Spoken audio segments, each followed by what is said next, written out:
Ya, langkah Anies Ridwan Kamil dan Kaesang Pangarep untuk menjadi gubernur atau wakil gubernur DKI Jakarta semakin mengerucut. Lantas bagaimana peluang mereka di Pilgub DKI Jakarta? Sudah hadir bergabung bersama kami ada pakar komunikasi politik, ada Bang Effendi Ghazali dan juga ada sejarawan Mas JJ Rizal. Selamat malam Bang Effendi dan juga Mas JJ Rizal, apa kabar?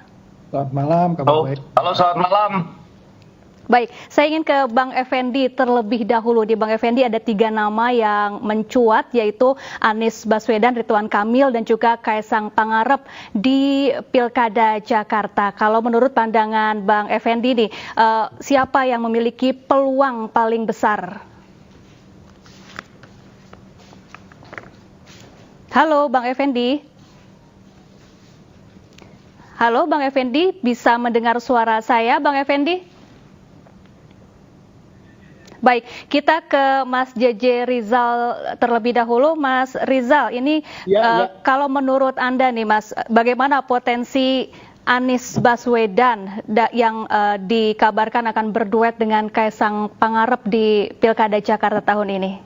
Wah, Mas Anies bakal cilaka kalau pasangan sama Kenapa Mas Kaesang. cilaka? Ya saya aja orang Depok kecewa, Kaesang bohong itu, udah banyak posternya di mana-mana nggak jadi, apalagi orang Jakarta. Udah kecewa mereka. Tapi yang harus diingat, orang Jakarta tuh kritis loh. Mereka pendidikannya tinggi dan dalam periode yang panjang itu menjadi mesin penggerak demokrasi. Dan kita tahu dalam pemilu kemarin Mas Gibran walaupun menang itu kan mendapat tantangan yang besar karena nepotismenya. Ya bisa sukses di tingkat nasional, tapi di tingkat Jakarta, wah bisa cilaka juga nanti. Jadi Mas Anies jangan main cilaka lah. Tapi mungkin nggak kalau menurut Mas Rizal, Anies Baswedan berduet dengan Kaesang Pangarep di Pilkada Jakarta? Ya politik kan bisa macam-macam, capung bisa kawin sama komodo begitu. Itu hal yang mungkin terjadi, tapi itu sesuatu yang konyol kalau capung kawin sama komodo gitu. Jadi komodo jangan main sama capung gitu baiknya. Baik, kalau dari pandangan pakar komunikasi politik Bang Effendi Ghazali, bagaimana ini melihatnya? Apakah ini hanya gimmick atau bisa mungkin terjadi nih Bang Effendi? Ya, dalam politik segala sesuatu bisa terjadi. Seperti malam ini tiba-tiba warna baju saya dengan warna baju JJ Rizal sama gitu ya. Jadi agak unik juga ini, sambil agak santai di hari libur. Tapi saya mau mengatakan 3 hal. Ya. Satu, memang semula Safa dan para pemirsa, kita agak kurang berharap bahwa Anies Baswedan itu misalnya kembali ke Jakarta. Tetapi bagian yang kedua, ini kan sudah sesuatu yang realistis juga untuk mengatakan, sama seperti misalnya kalau melihat dari cara pandang yang kritis, di Turki misalnya ada pemenang pemilu Erdogan itu ya, menang secara nasional, tapi kemudian di kota-kota utamanya itu pihak oposisi yang menang misalnya. Kita lihat Ankara, Istanbul, Balıkesir, Antalya, Barsa, dan seterusnya gitu. Nah, poin yang ketiga, ini menjadi menarik ketika Kaesang yang semula itu tidak bisa berpartisipasi, jadi bisa berpartisipasi karena MA, hampir sama dengan MK begitu ya. Dan kemudian ditanyakan kepada ayahandanya, jawabannya jangan. Nah nanti kita lihat ini apakah betul nama-nama yang tadi disebutkan bisa realistis menjadi tampil di Pilkada DKI Jakarta. Sebelum kita lihat siapa yang menang, begitu Safa. Baik, Bang Rizal, kalau tadi kata Bang Effendi kurang berharap kalau Anies Baswedan terjun di Pilkada Jakarta. Kalau dari pengamatan Bang Rizal nih, kalau melihat rekam jejak Anies Baswedan selama menjadi Gubernur DKI Jakarta ini seperti apa? Ya dalam sejarah itu kan Jakarta itu suka disebut sebagai RI Tigal, walaupun akan pindah ibu kota dan nggak akan jadi daerah khusus ya. Bukan daerah khusus lagi gitu ya, tapi tetap daerah khusus Jakarta. Daerah khusus Jakarta ya, dan artinya posisi RI 3-nya itu masih kuat gitu. Jadi ya menurut saya itu jabatan yang sangat prestis ya. Jadi walaupun nanti akan dan menurut saya menarik ya karena ada undang-undang tentang kawasan aglomerasi begitu ya. Jadi ada situasi dan atmosfer baru yang saya pikir tantangannya jauh lebih besar. Nah, Bang Effendi, kalau dari 3 nama yang muncul antara Anies, Ridwan Kamil, dan juga Kaesang, ini kira-kira mana yang peluangnya paling besar? Oh, sebelum itu saya mau mengatakan kepada JJ Rizal, di tetangga kita yang agak banyak di Depok, itu walaupun statusnya daerah khusus Jakarta, tapi mengingat misalnya IKN itu kan belum sepenuhnya bisa berfungsi dengan baik lah ya. Artinya kan baru pada tahap permulaan. Jadi semua pejabat yang berkantor di IKN pasti akan lirik-lirik Jakarta juga tetap itu. Paling tidak 1 tahun pertama. Nah, balik ke pertanyaan Safa. Coba kita pikirkan bersama ya, kenapa ketika Persib kemarin menang ya, juara championship dari Liga 1, kita tidak melihat munculnya wajah Ridwan Kamil ataupun wajah Pak Erick Thohir di situ misalnya. Itu menjadi menarik karena mereka serius akan masuk ke DKI Jakarta begitu. Dan ketika masuk ke DKI Jakarta, Anda harus membayangkan bahwa Anies itu sudah punya rekam jejak, relatif hampir menang dalam Pilpres di DKI Jakarta. Ditambah Anies itu pasti jauh lebih dekat dengan Persija ketimbang Ridwan Kamil yang diidentikan dengan Persib Bandung misalnya. Saya mau agak santai di hari-hari libur ini ya.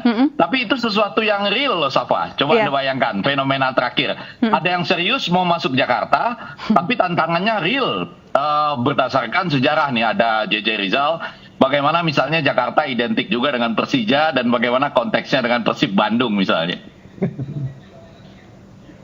Baik. Kalau menurut pandangan Bang Rizal ini bagaimana dari 3 nama tersebut mana yang paling cocok untuk maju di Pilkada Jakarta atau memimpin Jakarta nantinya? Namun kita tahan dulu sejenak Bang Effendi dan juga Mas Rizal serta pemirsa, kami akan kembali usai jeda berikut, tetaplah di iNewsroom. Anda kembali di iNewsroom pemirsa, bersama saya Syafaati Suryo dan masih bersama kami ada pakar komunikasi politik Bang Effendi Ghazali dan juga sejarawan ada Mas JJ Rizal. Mas Rizal, secara historis sebetulnya Jakarta ini membutuhkan sosok pemimpin yang seperti apa sih Mas? Dan apakah kriteria tersebut ini ada pada Anies Baswedan, Ridwan Kamil atau Kaesang Pangarep, nama-nama yang kini mencuat ke publik?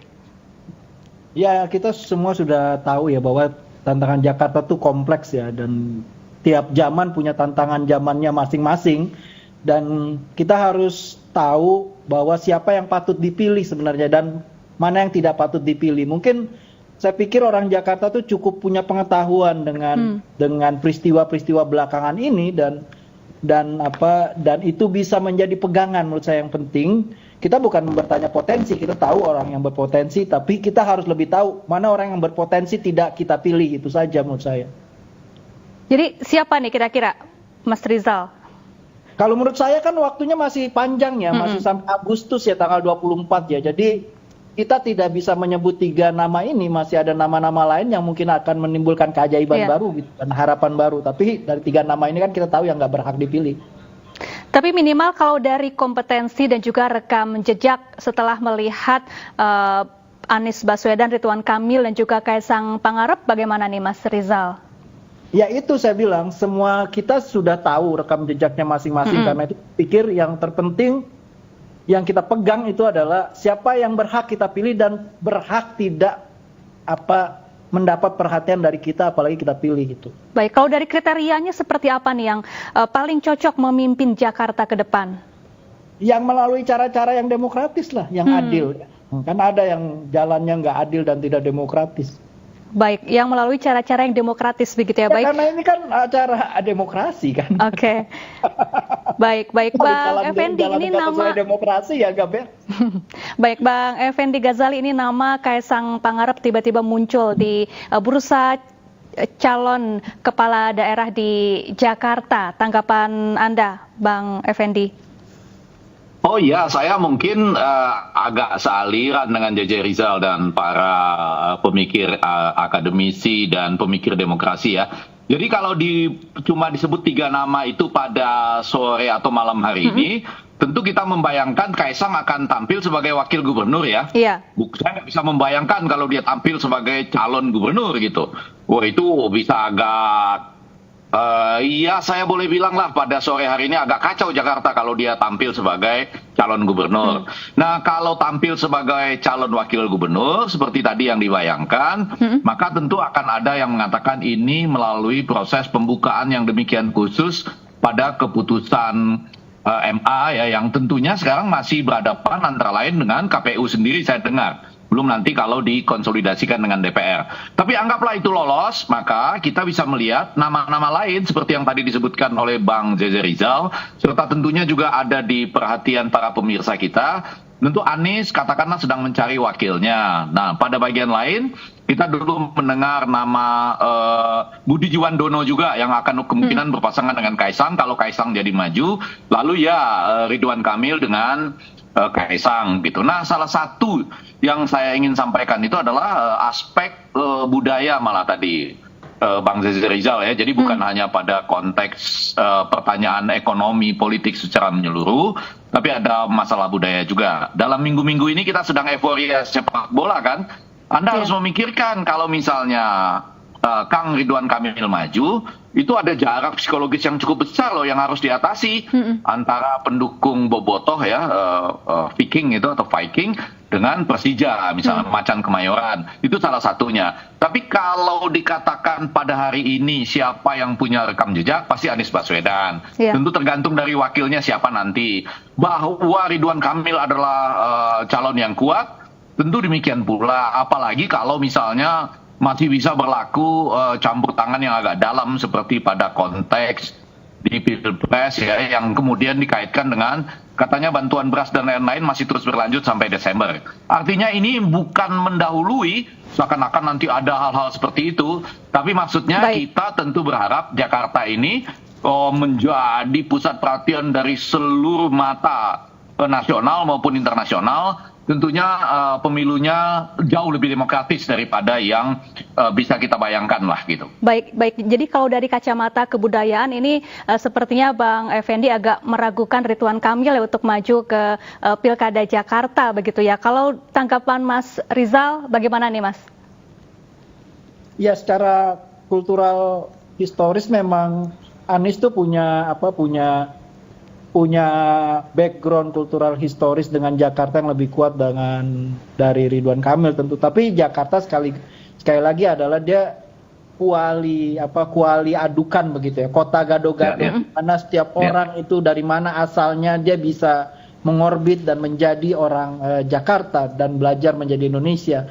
Jadi buat saya sebenarnya urusan kultur historis itu bisa diselesaikan gitu, asal kita tahu bahwa konteksnya Jakarta ini kota gado-gado. Tapi persoalan terbesar adalah menurut saya kultur demokrasi yang harus dijagain karena kita lagi krisis kultur itu sebenarnya. Jadi Jakarta tuh kota juang, tempat Republik Indonesia itu lahir, di sini kita diproklamasikan dan kita memilih republik basisnya demokrasi. Jangan sampai kita kecolongan di Jakarta demokrasi kita, kata Bung Hatta. Baik, kemudian Mas Rizal, seseksi apa sih Pilkada Jakarta ini diikuti atau diperebutkan oleh berbagai pihak yang katanya juga bisa menjadi batu loncatan untuk nantinya mengikuti Pilpres di masa mendatang?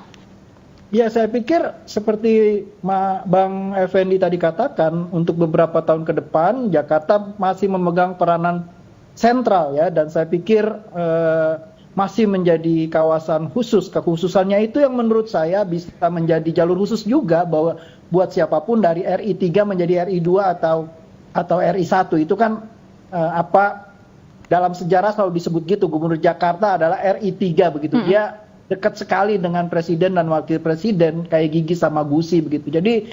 Jadi memang pesona Jakarta sebagai ibu kota walaupun berpindah dia tidak akan pudar. Dia akan tetap kuat, dan kalau melihat undang-undangnya yang baru juga menurut saya peran sentralnya juga sangat kuat begitu ya sebagai ibu kota ekonomi, pariwisata dalam konteks ini budaya. Jadi menurut saya siapapun yang main di Jakarta itu punya peluang untuk main di tingkat nasional.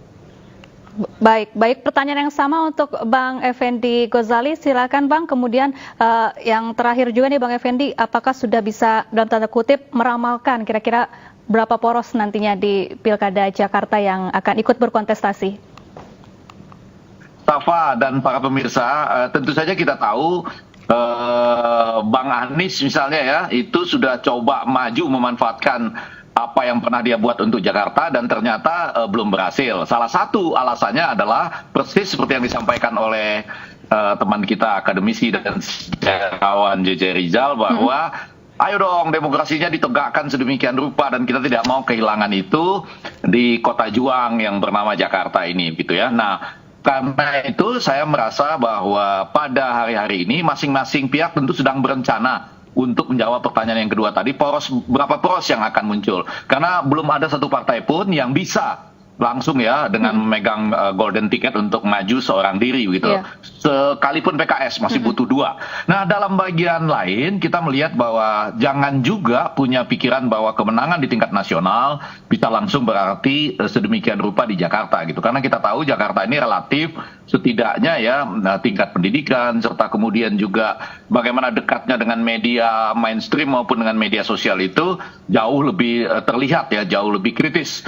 Nah, karena itu saya rasa perkembangan membentuk poros ini masih sangat cair, ditambah lagi dengan seperti yang kita diskusikan dari awal, apakah Kaisang memang maju, dan kalau maju apakah betul berpasangan dengan Ridwan Kamil, karena itu akan membawa konsekuensi tertentu dalam konteks demokrasi kita, dan di bagian lain tentu ada persoalan politik, ekonomi, perlinsos, serta juga masalah budaya tadi. Bahkan sampai sekitar 27 November itu sepak bola kita sedang hangat-hangatnya. Kalau Anda tahu sejarah misalnya rivalitas antara Persija dengan Persib itu suatu yang sangat berbeda juga. Baik, sayang sekali waktu kita terbatas. Terima kasih Bang Effendi Ghazali, pakar komunikasi politik, dan juga Mas JJ Rizal, sejarawan, telah bergabung bersama kami di iNewsroom. Salam sehat selalu.